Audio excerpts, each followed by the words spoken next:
হরে কৃষ্ণ, রাধে রাধে। তো তোমরা সবাই কেমন আছো? আশা করছি সবাই খুব ভালোই আছো। তো চলে এসেছি আজকে আমি একটা নতুন ভিডিও নিয়ে। তো তোমরা দেখতেই পাচ্ছ যে একটা ছোট্ট মেয়েকে আমি সাজাচ্ছি। হ্যাঁ, এটা হচ্ছে কি আমার দিদির মেয়ে।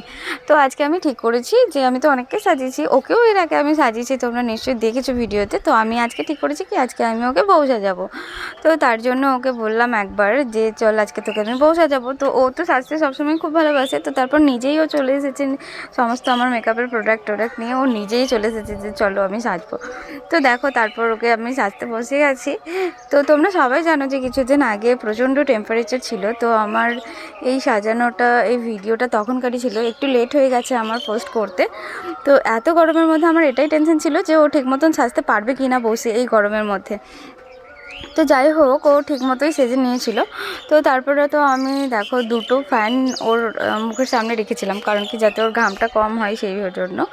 তো এত ছোটো বাচ্চা মেয়ে, আমি এটাই ভাবছিলাম কি যে অতক্ষণ ধরে ও বসে থাকতে পারবে কিনা ধৈর্য ধরে। এর আগে যদিও বা আমি ওর মেকআপ করেছি, কিন্তু সেটা হালকার মধ্যে করেছি। আর এই আজকের মেকআপটাও খুবই লাইট ওয়েট করেছি, কারণ কি খুব গরম, আর যেহেতু বাচ্চাদের স্কিন খুব সেন্সিটিভ হয়, তো তার জন্যই আমি লাইট মেকআপের ওপরেই করেছি। তো দেখো আমার মোটামুটি বেশ কমপ্লিট হয়ে গেছে।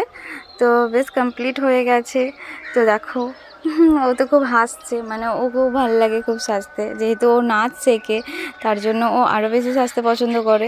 হ্যাঁ, আমার জুয়েলারি, শাড়ি আমি কিছু রেন্টে নিইনি, কারণ কি ও নাচ শেখে সেই কারণে ওরও কিছু জুয়েলারিস ছিল, আর বাড়িতে যা ছিল সেইগুলো দিয়েই আমি অ্যারেঞ্জমেন্ট করেছি।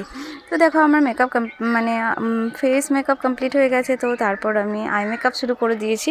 তো যেহেতু ও অনেকক্ষণ ধরে চেয়ারের মধ্যে বসেছিল, তো কী হচ্ছিলো কি ওর ঘাড়ে খুব ব্যথা করছিল। তো সেই জন্য ওকে বললাম যে চল তুই একটু খাটের মধ্যে বসবি। তো ওকে আমি খাটের মধ্যে বসিয়ে যখন এই আই মেকআপটা করছি, আই মেকআপটা হয়ে গেল, তারপর দেখো আমি ওকে লাইনার পরাচ্ছি।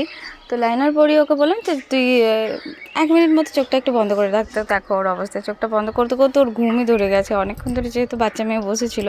তো তারপর যখন বুঝতে পেরেছি কি আমি ওর ভিডিও করছি, তো তারপর ও উঠে হাসতে শুরু করে দিয়েছে। কি আর করা যায়, বাচ্চা তো। তো তারপর এরকম করে আমার পুরো মেকআপ কমপ্লিট হয়ে গেছে। তো তারপর চলে এসেছি হেয়ারে। যেহেতু ও বাচ্চা, তার জন্য আমি ওর হেয়ারে বেশি হিট দিতে চাইনি, তার জন্য হালকা ফ্রন্ট সেকশনটুকু একটুখানি ক্রিম্পিং করে নিয়েছি। তো দেখো তারপর আমার হেয়ারটা কমপ্লিট হয়ে গেছে, শাড়ি পরানো কমপ্লিট হয়ে গেছে, আর একটু কলকাটা চেষ্টা করেছি, ডট কলকা দিয়েছি। আর দুঃখিত আমি তোমাদের সঙ্গে সেটা ভিডিওটা আমি শেয়ার করতে পারলাম না, কারণ কি প্রচণ্ড গরমে ও একটু বিরক্ত হয়নি, কিন্তু তবুও বাচ্চা, সেই জন্য আমি আর অত ভিডিও ক্লিপ নেইনি। তো দেখো তারপর আমার জুয়েলারি, কলকা সব কিছু হয়ে গেছে। তো দেখো এই হলো কি পিচ্চি বউ। তো তোমরা অবশ্যই জানাবে যে কেমন হয়েছে। তো দেখো আমি তারপর সব কিছু কমপ্লিট হয়ে গেছে। তারপর আমি ছাদে চলে এসেছি, একটু ভিডিও, ইনস্টাগ্রামের জন্য একটু ভিডিও আর ফটোশ্যুট করে নিয়েছি। তো তোমরা অবশ্যই জানাবে যে কেমন হয়েছে। আর যদি তোমাদের এরকম সাজ পছন্দ হয়ে থাকে, যদি তোমরা আমার কাছে কেউ সাজতে চাও, তাহলে অবশ্যই আমাকে বুক করতে পারো তোমাদের এরকম ব্রাইডাল মেকআপের জন্য বা পার্টি মেকআপের জন্য অবশ্যই বুক করতে পারো।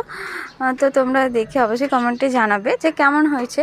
তো আজকের ভিডিওটা এখানেই, দেখা হবে আবার অন্য কোনো নেক্সট ভিডিওতে।